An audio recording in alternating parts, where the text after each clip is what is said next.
masterpiece makers, welcome to our show. I am very excited to have a friend with us today. She's a sustainability expert. Welcome to the show, all the way from Canada, Katie. Hi, Katie. Hi, Norbert. It's awesome to be here. Thanks for having me. Oh, it's an honor to have you here. Katie, I will ask you to first introduce yourself for our listeners who are not very familiar with who you are and what you do. So maybe just a little background of what makes Katie Katie. My name is Katie Kung. Like Norbert said, I'm from Ottawa, Canada. I am currently the Director of Sustainability at a national strategic communications firm called Enterprise Canada, as well as our sister digital agency called Creative Currency. Before that, I had the pleasure of working for 6 years at Shopify. And there I led our social entrepreneurship team, which was super fun because I was able to create education, resources, and community for folks looking to be more sustainable in their business and make it more accessible and successful for them. Being in Ottawa, I've done my stint in politics working on Parliament Hill, and it was a great time of my life. Right after politics is when I met Norbert on a beach in South Africa. So it's all been a wonderful journey so far. Yeah, you've mentioned it. It's really a crazy story how I met Katie and now her husband, Greg, on that beach. It seemed like a different life, but it all makes sense now, right? I know it's wild and thinking about this whole journey. What a whirlwind. And it has God in it every step of the way. It's fun to look back for sure. Yeah, I met you way back in 2015 or 16 even. And now looking through these years, I've followed your journey on social media. You're doing some pretty cool stuff. Let me kick off this episode by asking, you've had a remarkable career in sustainability. What initially sparked your interest in this field, and how have your experiences shaped your passion for social impact? And also, if you can explain what sustainability means to you and why it's crucial for brands to prioritize it in today's world. What Yeah. is sustainability? I'll start with your first question. They're both excellent questions. I think it all started for me in university. I went to school here in Ottawa. I wanted to work in a charity or work for the UN. I had all these big, grand dreams going into university. And it wasn't until my fourth year university taking a capstone class all about social entrepreneurship where it finally hit me. It's like, there is a world where if you want to help other people focus on a particular social or environmental issue or build a business and work in corporations, there is a way you don't have to just work at the UN or work for an NGO. There is a way that you can work in corporate Canada or corporate world and still find a way to make a difference in your community's life, in the environment. And it was amazing. And so our CASA project was we had to create a social enterprise. We had 150,000 fake dollars and we had to come up with a business plan. My friend and I created this business called Soap to Hope. It was about making soap and helping to support wash projects. We decided to work in Mozambique. A few years later, being in politics, there's not a lot of free time after work. I had to put this on hold, but it wasn't until 2015 after politics where my now husband and I were traveling through Southern Africa. We went to Zambia and we came across this village called Makuni. It was there where I was like, oh my gosh, where's that old business plan? Let me bring this back. And so came back, I learned how to make soap. I got hired at Shopify. I learned how to open an online store. And from there, I was able to create what is now called Copperwood Collective, a small batch soap and bath company. I was able to take everything that I learned building this business to then move into what was my last role at Shopify, leading social entrepreneurship, understanding how inaccessible it really was and how out of reach it was for a lot of solopreneurs to find resources and ways that they could make their business more sustainable. And so that was a lot of the work that we did, was finding ways that we could make it easy. Like people don't want this to be hard. They don't want to start a business and say to themselves, how can I make this as hard as possible? Because running a business is already so hard. It's so hard. That is so true. Yeah, you're a business owner. And so we're like, how can we make this simple? By partnering with people all around the world, finding ways that we could communicate with people and make this easier. I think we did our job. And then from there, I moved into the agency world. And now I work with a number of multinationals, large resource companies, thinking about how we can decarbonize their sector or communicate with their consumers and their main audiences about their sustainability and net zero goals. So that's where I am now. It Mm, really did all start when I say it all out loud. It's like, wow, God was so part of this all along the way. Back yeah. in that university class, it didn't feel like it because I was just sort of like, I just want to graduate. And, you're thrown together this project. It was all really made for something. And it's amazing that I'm here and talking to you. It's all come full circle, which is really incredible. Wow, that sounds very innocent. It's like just like a university class. Who would have thought that that was the catalyst for a whole different thing? And now you end up in this sphere of sustainability. Can you explain what sustainability means and why is it crucial? It's a pain point, but I don't think everybody really understands what it is and why it is something that we really need to think about. That's a great question. It's certainly been the word du jour. Everyone's kind of talking about it. It means something different to everybody. And I mean, yeah, you can think about it as, a sustainable company is, has sustainable cash flow. It pays its Mm, employees. It does. But for me, it's going that step beyond. Some people think of it as social impact, some as environmental consciousness, however you want to think about it. It's really just figuring out ways that you can use your business as a vehicle for good and a vehicle for making this world better than when you started your business, making it so that your business doesn't do more harm by existing.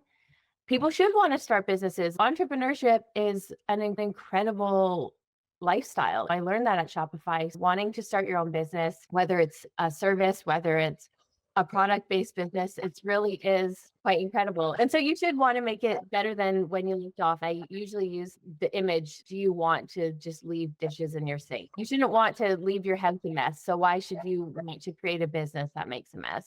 People think about this word of sustainability as being a drag or something that's going to cost them more money, but really it's how can you leave the world a better place than when you found it? what is the most common misunderstanding about the concept and practice of sustainability? And you sort of answered it already. To me, it's always sustainability, for some reason, always is attached to a cost. And I'm sure there is a cost to that. But what are the other misconceptions that you've encountered when we talk about sustainability in business? I will just use this very simple example. If your company aims to be really paperless, does that really mean a sustainable practice? Is that something that's considered a sustainability practice? Yeah, anything that can create less waste, create less emissions, understanding where your products are being made, all of that falls under how you can be more sustainable. A lot of the misconceptions in the space, like you said, cost is a big one. When I first started along this journey, it was something people thought about because it was a reality. Mm. Some things were a lot more expensive, but that was a decade ago. Innovation has caught up with where businesses want to be, where consumers want businesses to be.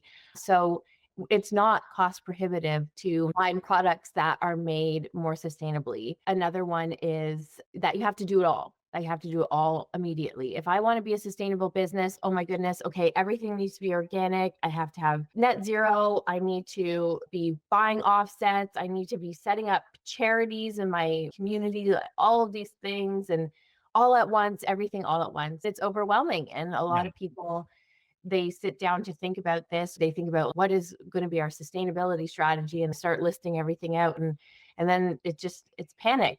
And so a lot of that leads to people being paralyzed and not doing anything. But really, Yeah. it's one foot in front of the other. You're not going to get to the mountain like just by standing at the bottom and thinking about it. You do have to walk up that hill. What are some low hanging fruit that you can think about and Mm. tackle? What are some of the things that your consumers are asking for or your main stakeholders? That's a lot of what people don't think about. They get in their head and they think they need to make all the decisions themselves when it comes to sustainability. But I'm sure customers have asked for certain things or wondered, oh, are you doing this or are you doing that? And that's when you can start directing your sustainability efforts. Those are the two big things. You're not going to do it all at once. Mm-hmm. There's no such thing as 100% sustainable business. You will never be 100% sustainable. You can always be better, but you can always be worse. Just like I said, one foot in front of the other, and get out there. Like, this is the other thing at Shopify. We were thinking all the time about reducing barriers for people to find these products, to put it on their website, to be able to give donations through their checkout. All of these things exist now. The information's out there. People are talking about this more. We're at a time in our life where this is front of mind to people. People are talking about the environment. People are talking about the cost of living crisis. You can find resources out there to help your business be more sustainable. You don't need to be searching on page 6 of Google to find somebody to make a hat that's made with recycled materials. Introducing Masterpiece Kingdom Brand's free brand assessment guide, Future Proof Your Brand.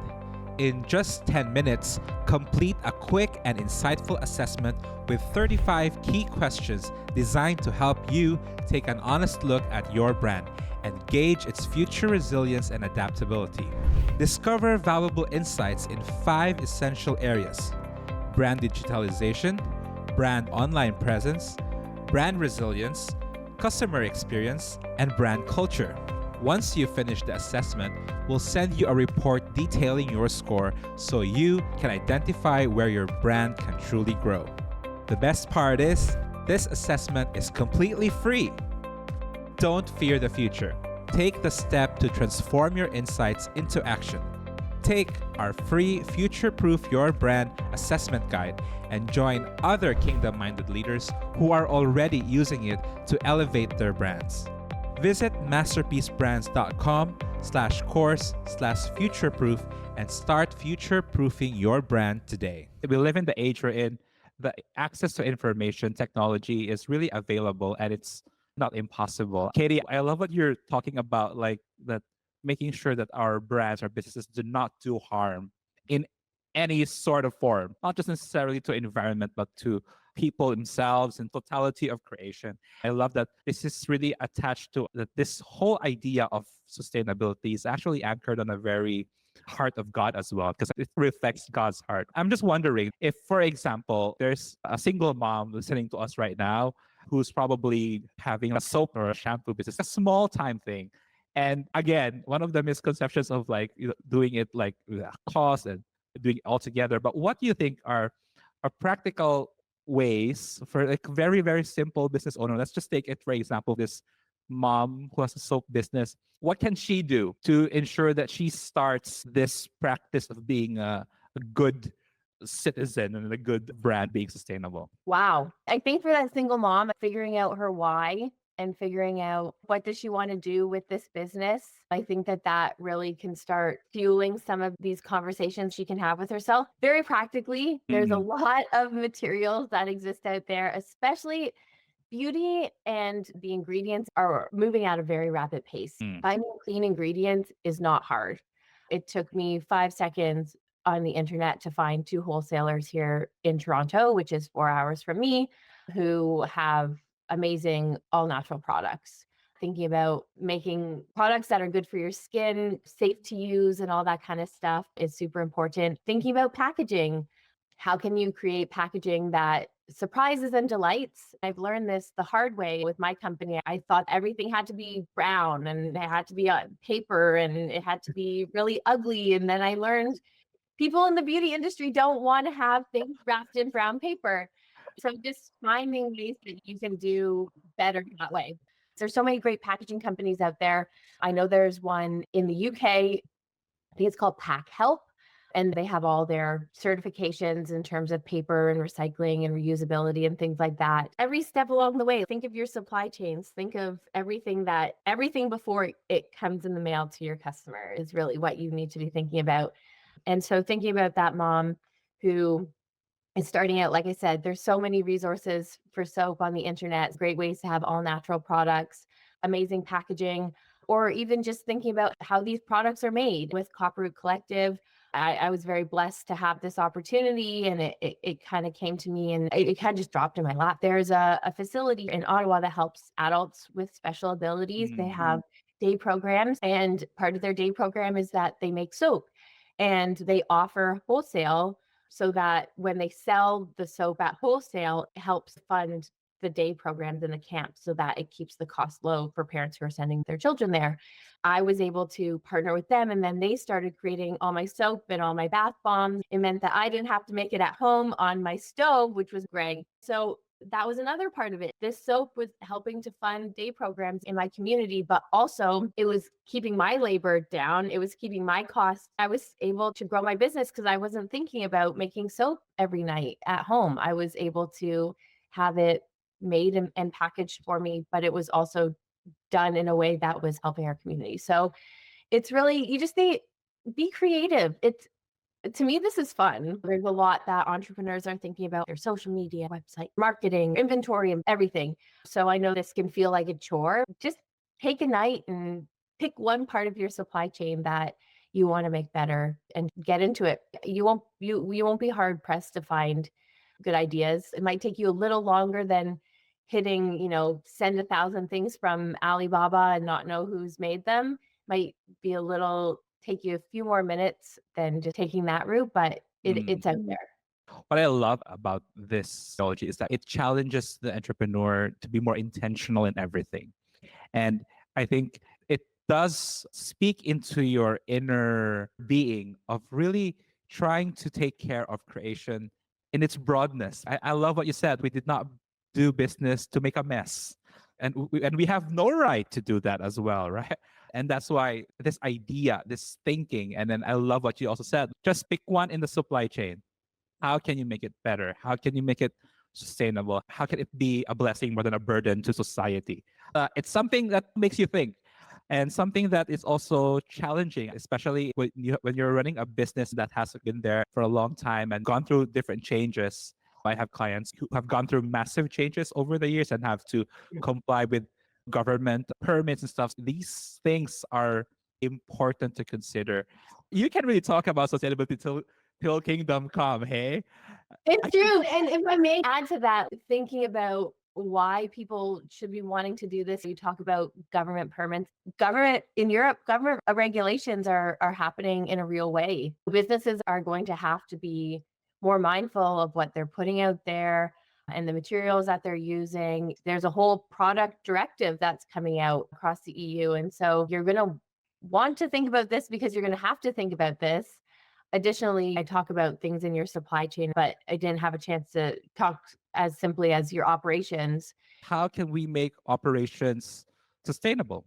Yeah, well, I'm sure we've all heard our parents turn off the lights. We're not made of money. I heard that a lot growing up. And you're right. Like, you leave all these lights on, you're costing money. You don't leave the taps on in your house running all day long. So why would you do that in your business? It's not as sexy as some of the other things you can market around, but just finding ways that you can reduce waste and inefficiency in your business is a huge part of this. Turn your lights off. Don't leave the stoves on. There was something I learned from, they're called Green KPI. They're based out of Australia, and she does green operations and reporting. Even something as simple as making sure your tires have air in it actually helps you save on gas. Gas is really expensive in Canada. Fueling up is really expensive. And so you better believe I'm going to have my tires full. And so, like I said, there's some of these fun things that you see out there that are on social media that people are talking about your packaging, or talking about your all natural ingredients and things like that. But then there's simple, less sexy things that you can do. Maybe you're not ready to change all of your ingredients. Maybe you've already ordered from Uline and you have hundreds of boxes sitting in your basement. You have to get through them. I get that. They cost you money. What are you going to do? Throw them out? No, of course you're not. Yeah. So before you can start thinking about those, maybe just think about what are ways that you can reduce your waste or your emissions or things like that within your business that maybe aren't super sexy and fun to talk about, but heck, at the end of the day, these are the things that are going to save you money, right? And that's what we all want in business. That is so true. Profound impact in the totality of it all. I think I would like to wrap up our conversation with this. question. Your work in sustainable business is deeply aligned with Christian values and our faith-filled entrepreneurs who are listening to us. Can you elaborate on how your personal faith guides you through this area of your work?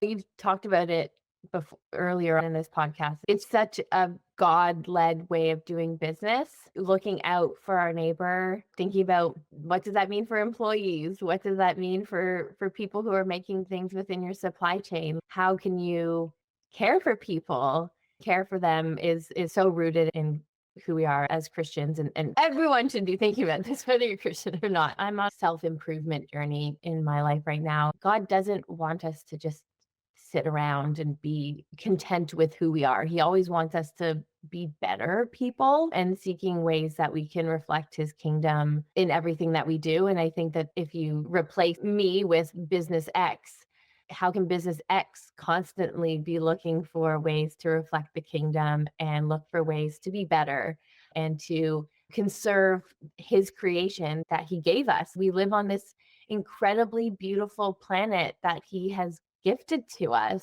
So why shouldn't we want to be better stewards and find ways to take care of it? Love thy neighbor. We should be using our business as a vehicle to love our neighbors because that is what Jesus has called us to do. That is literally our calling here on earth. We put ourselves at the center of our faith journeys because we're humans when we have egos. But if we're to take ourselves out of it and place that journey on everything else that we do in our lives, then business and how you do business should be a faith journey as well. Katie, thank you so much for coming onto the show. How can our people learn more about the topic of sustainability? Is there anything that they can go through your own platform, and how can our people reach you? Great question. Like I said, resources are abound. You throw a stone and you'll hit a resource. But if you'd like, I have my own podcast. Norbert is going to be a guest on it. I'm super excited. It's called Talking Purpose. You can find it wherever you get your podcasts. You can go to talkingpurpose.ca for a number of resources around how you can make your business more sustainable. Find me on LinkedIn. It's Katie Boothby-Kung. I always love connecting. It's my favorite social media platform, which is not what many people say. But I love LinkedIn, so you can find me there. There you have it, masterpiece makers. Thank you so much, Katie, for joining us. And wow, it's going to be a journey, but we'll take it one sustainable step at a time. Until next time, see you all in the next episode of Making a Masterpiece. Bye, guys.